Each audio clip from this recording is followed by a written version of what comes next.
물을 줘야 되거든요. 물을 푹 담궈서 주는데 가끔씩 이렇게 내립니다. 그러다가 어느 날 갑자기 툭 떨어졌습니다. 근데 이제 밑에도 식물들이 있거든요. 근데 그게 식물 위로 탁 떨어져가지고 너무 안타깝게도 가지가 쫙 찢어지는 거예요. 그 식물에서. 그래서 이걸 좀 아깝기도 하고 그대로 두었습니다. 근데 며칠이 지나도 이게 살아있는 거예요. 찢어졌는데. 그래서 계속 살려야 되나 이제 고민이 되는 거죠.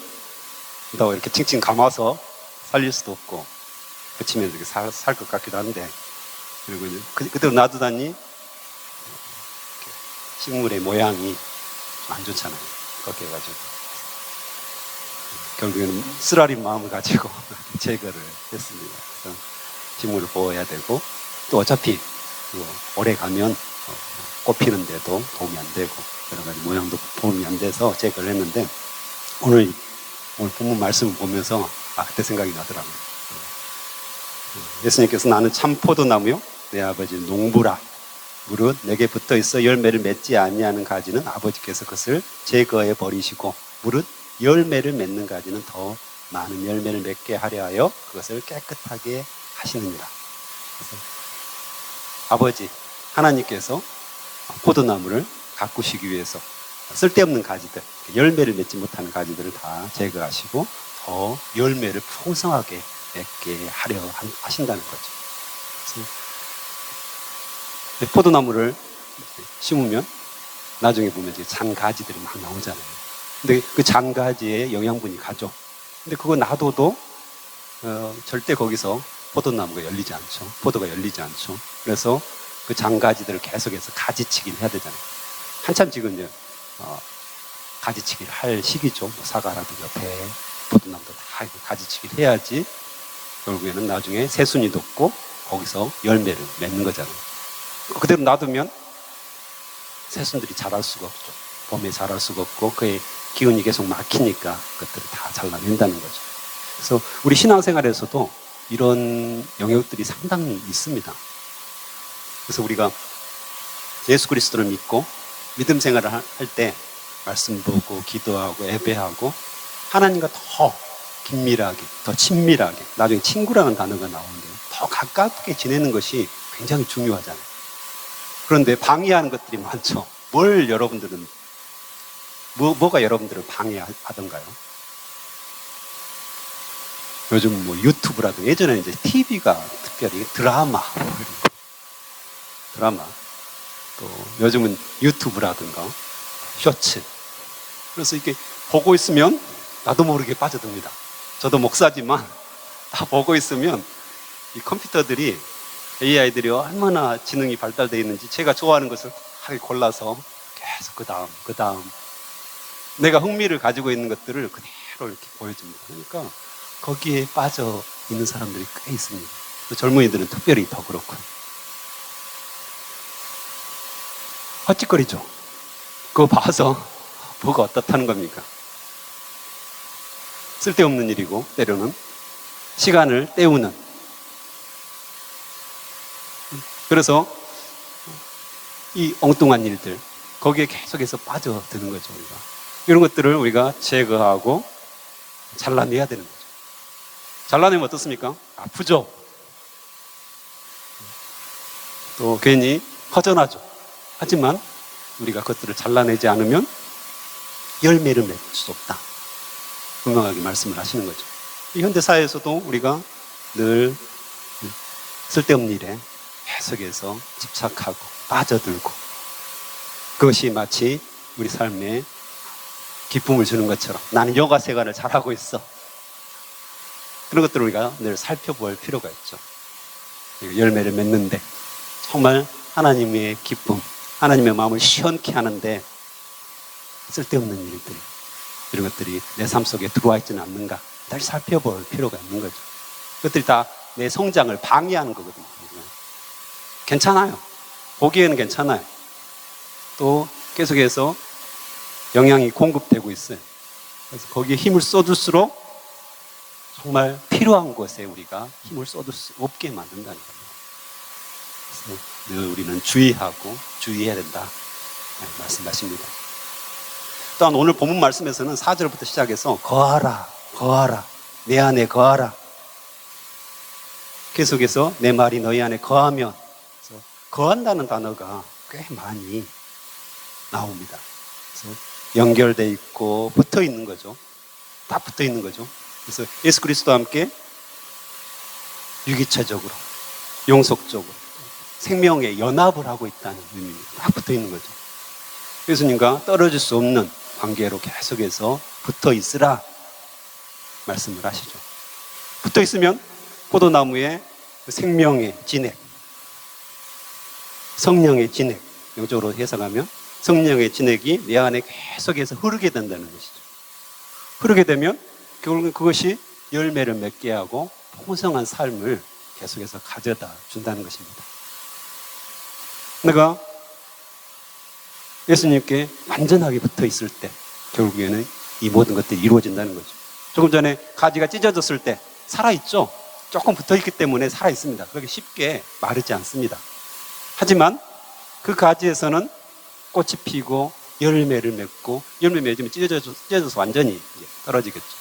무거우니까. 약간 붙어 있으면 살아있는 것처럼 느껴집니다. 하지만 마르진 않겠죠. 하지만 결국에는 거기에서 꽃이 피고 열매 맺는 것은 불가능합니다. 우리의 영적인 삶도 역시 마찬가지입니다.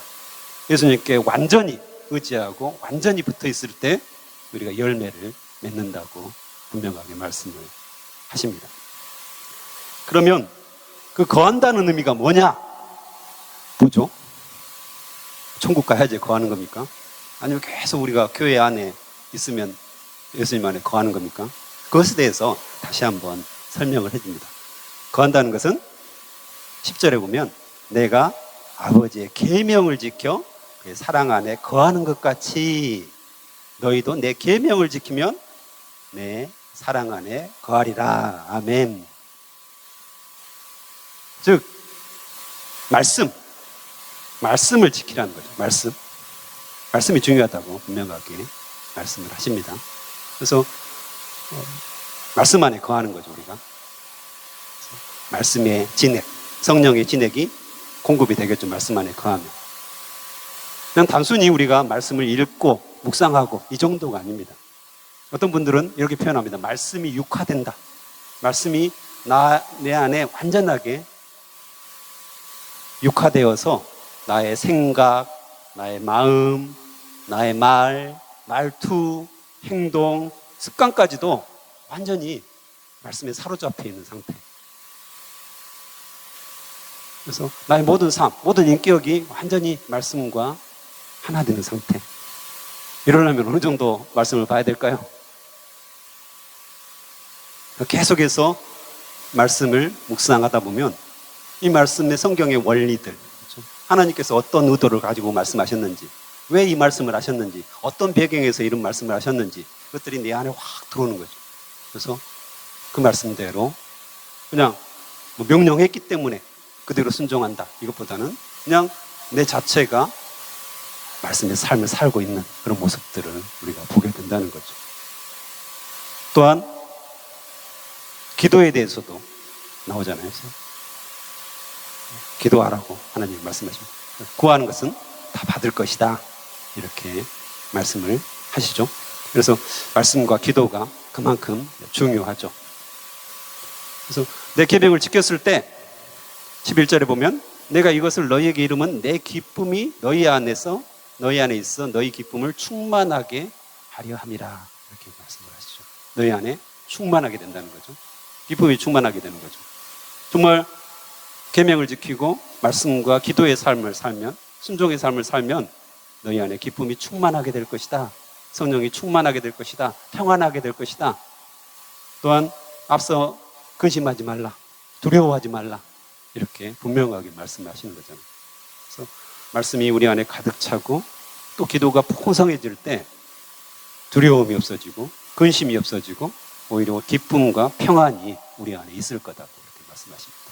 그래서 거한다는 의미는 내 계명을 지키는 것이다. 분명하게 말씀하시고요. 또 내 계명을 지킨다는 것 중에 가장 중요한 것이 뭐라고 말씀하셨죠? 12절에 보면 내 계명은 곧 내가 너희를 사랑한 것 같이 너희도 서로 사랑하라 하는 이것이니라. 아멘. 하나님의 계명, 예수 그리스도의 계명, 이것을 통틀어서 한마디로 딱 정의하면 하나님을 사랑하고 내 이웃을 내 몸과 같이 사랑하라 분명하잖아요. 서로 사랑하라. 그래서 사랑의 열매를 맺게 되는 거죠. 내가 하나님 예수님께 딱 거해 있다, 딱 붙어 있다. 이건 어떻게 나타난다고요? 네, 내가 서로 사랑하는 거예요. 내 눈에서 사랑의 사랑의 그 하트가 뿅뿅. 사람들을 보면 늘 이렇게 사랑스럽고, 사람들을 보면 늘 긍휼히 여기고, 불쌍히 여겨주고. 근데 어떤 사람들은 사람들을 보면 쌍심지가 켜지죠.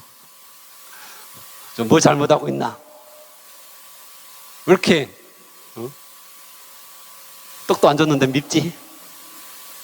늘 비판적이고, 늘 뭔가 저 사람에 대해서 불만이 가득하고. 주로 부부가 이런 경우가 많잖아요. 오래 살다 보니까 모든 것이 미워요. 같은 침대도 쓰기도 싫고, 같은 방도 쓰기도 싫고, 그냥 하는 사사건건 하는 행동들이 다 미워요. 그러면서 우리는 교회 와서 기도하고 말씀을 보면서 주여 아멘 아멘 하고 있어요. 지금 당장 집에 가서 기도하고 회개하고 내 남편이, 내 아내가 사랑스러워지게 해주십시오. 너무 중요하잖아요. 근데 생각보다 가정이고 자녀도 역시 마찬가지죠. 자녀도 늘 보면 미운 짓을 많이 해요. 직장 동료도 마찬가지예요.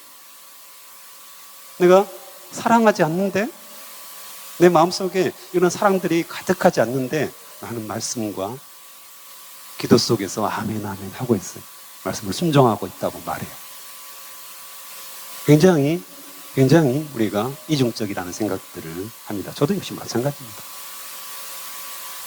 딸내미 공부 안고 있으면 그거 하면서 가슴을 치면서 저걸 어떻게 막으면서 사랑의 마음보다는 미움의 마음들이 드는 그런 현실이죠. 어쨌든 거하고 내 계명을 지키면 서로 사랑하게 된다고 성경을 말씀하십니다. 그럼 사랑이 뭐냐? 마지막으로 계속해서 이렇게 연결이 됩니다. 사랑이 뭐냐? 과연 사랑이 어떤 거냐? 그걸 한마디로 말씀하시죠. 13절에 오면 사람이 친구를 위하여 자기 목숨을 버리면 이보다 더 큰 사랑이 없나니 너희는 내가 명하는 대로 행하면 곧 나의 친구라. 아멘. 이 말씀은 예수님께서 십자가에서 우리를 위해서 죽으시겠다는 말씀입니다. 내가 너의 친구다. 나의 친구다. 이렇게 말씀하시면서 나는 너를 위해서, 나는 너 한 사람을 위해서, 지구상에 너 한 사람이 있어도 나는 반드시 너를 위해서 죽었을 것이다. 그래서 내가 너의 친구다 말씀하시는 거예요. 나를 위해서, 나의 죄를 위해서 예수 그리스도께서 죽으시겠다 이 말씀을 하시는 겁니다. 예수님은 나를 친구로 받아들이시죠. 종으로 받지 않았다 이렇게 이야기하십니다. 그래서 예수님은 나를 친구로 보시는데 나는 예수님을 친구로 맞아들이고 있습니까? 그래서 친밀하고 가까운 친구죠. 제가 나이가 들었나 봐요. 친구가 좋습니다. 그래서 그동안 전혀 안 만났던, 가끔씩 이제 좀 만나기도 했고요. 가끔씩 이제 제가 기도 편지를 보내기 때문에 그 친구에게 또 응답 오면 문자로 주고받았던 친구가 있어요. 그 친구가 이제 저를 대학교 때 전도해서 제가 예수님 믿게 되었거든요. 근데 올해 들어와서 야 그래도 우리가 한번 만나자 해가지고 만났습니다. 너무 좋더라고요. 오랜만에 만나도 저를 전도했던 친구고 같은 믿음의 사람이기 때문에 이런저런 이야기하는데 너무 행복했습니다. 그래서 아예 우리 정기적으로 만나자. 그래서 일주일에 한 번씩 너무 많잖아요. 그래서 한 달에 한 번씩 지금 만나고 있습니다. 약속을 딱 정해가지고 셋째 주 화요일 날 점심 먹고 같이 커피 마시면서 교제하고 또 각자 일터로 갑니다. 근데 이렇게 만나면 만날수록 친밀해지고 말이 떨어질 것 같은데 형제도 말이 많아집니다. 계속 생각나는 거예요. 그래서 이런저런 이야기하고 자녀 이야기, 또 신앙 이야기, 교회 이야기, 수많은 이야기들을 해도 늘 떨어지지 않는 대화 주제. 그러면서 너무 행복해. 기다려지는 거죠. 그래서 더 친밀해지고 더 가까워지고 또 그걸 통해서 또 우리가 단기 선교도 한번 같이 가자. 뭐 이런 마음. 결국에는 목적이 있는 거잖아요. 목적이 생기는 거죠. 예수님과 우리의 만남도 역시 마찬가지죠. 더 친밀해지고 더 가까워지고 말씀 속에서 더 하나님과 긴밀한 연합들을 우리가 이룰 때 결국엔 열매를 맺는 거잖아요. 그냥 단순히 친해지는 게 아닙니다. 단순히 가까워지는 것이 아니라 결국에는 그걸 통해서 하나님께서 우리에게 하시고자 하는 일들이 있다는 것입니다. 열매를 맺게 한다는 거죠. 복음의 열매를 맺게 하고요. 또 사랑의 열매, 귀한 열매들이 우리 안에 가득하게 만드신다는 것입니다. 얼마나 하나님과 가까운지, 친밀한지 우리는 늘 점검을 해야 됩니다. 그냥 그저 교회에 왔다 가는 것으로 우리가 만족한다면, 또 새벽기도에 왔다 가는 것으로 만족한다면, 아 오늘 의무 다 했다, 오늘 말씀 들었다, 이 정도가 아니라 우리 삶 속에서 계속해서 주님께 묻고 답하고 또 주님께서 말씀하시면 그대로 순종하기 위해서 애쓰고 삶 속에서 계속해서 이 모든 일들을 행한다는 거 굉장히 중요하죠. 그러면 훨씬 더 예수님과 친밀해지는 거죠. 말씀을 더 보고 싶고 더 기도하고 싶고 더 말씀에 순종하고 싶은 마음들이 우리 안에 생긴다는 것입니다. 그런데 중요한 것은 이것을 내 힘으로 할 수 있을까요? 마지막으로 16절에 보면 너희가 나를 택한 것이 아니요 내가 너희를 택하여 세웠나니 아멘. 무엇이든지 무엇을 구하든지 다 받게 될 것이다. 이렇게 말씀을 하십니다. 내가 너를 택했다는 거예요.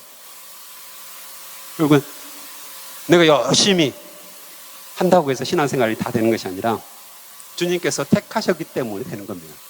성령께서 주권적으로 우리를 역사하시는 거죠. 근데 최소한의 것을 하나님이 원하셔요. 뭘 원하시는 겁니까? 기도하기를. 내 이름으로 아버지께 무엇을 구하든지 다 받게 하려 함이라. 이 말씀은 최소한의 것을 요구하시는 겁니다. 기도하라는 겁니다. 기도는 뭡니까? 하나님을 의지하는 거죠. 하나님께서 반드시 주실 것이라는 사실을 알고 기도를 하는 겁니다. 자녀면 아버지가, 육신의 자녀도 역시 마찬가지예요. 아버지가 내 책을 사줄 것이다. 내 꼭 필요한 것들을 우리 아버지는 나에게 주실 거야 라고 생각하고 구하잖아요. 아버지 오늘 책 필요해. 겨울방학 때 상당히 필요하더라고요. 4권 5권이 필요한데 참고서가 필요해. 아버지가 줄 걸 알고 하는 거잖아요. 믿음이 있는 거죠. 의지하는 거죠. 내가 구할 수 없습니다. 마찬가지로 우리 하늘에 계신 우리 하나님 아버지, 우리 마음속에 살아계신 아버지는 반드시 주십니다. 그분을 의지하면 반드시 해결해 주시고 반드시 응답하신다고 우리가 믿고 신뢰하기 때문에 그분께 기도하는 거죠. 그래서 기도가 최소한의 우리의 삶의 행동이 되는 겁니다. 하나님이 다 택하셔서 다 이루시지만 우리에게 기도를 원하셔요. 오늘 아침에도 우리 새벽에도 여러분에게 기도를 원하셔요. 나를 믿어주겠니? 나를 신뢰할 수 있겠니? 내가 너의 아버지가 되니? 내가 너의 모든 인생을 책임지고 내가 왕으로 너를 다스리고 너의 길을 지키시고 인도하시고 보호하시는 나를 네가 믿어주겠니? 아멘. 제가 믿습니다. 지금은 보이지 않습니다. 상황은, 환경은 전혀 그렇지 않습니다. 제가 원하는 대로 흘러가지 않지만 주님께서 반드시 이루실 줄 믿습니다. 이 믿음을 가지고 우리가 기도하는 것이죠. 이 시간 함께 기도하시겠습니다.